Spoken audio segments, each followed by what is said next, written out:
It's quite a sight. I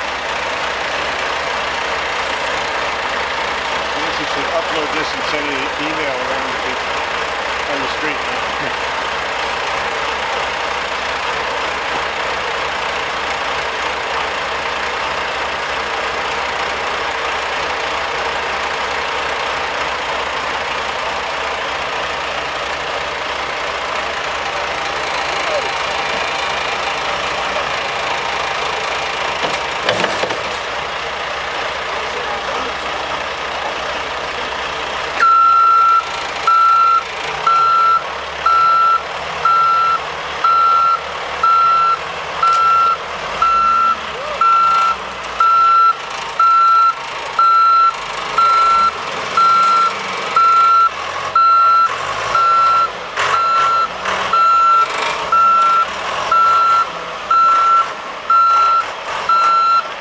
More action during the blizzard of 2010.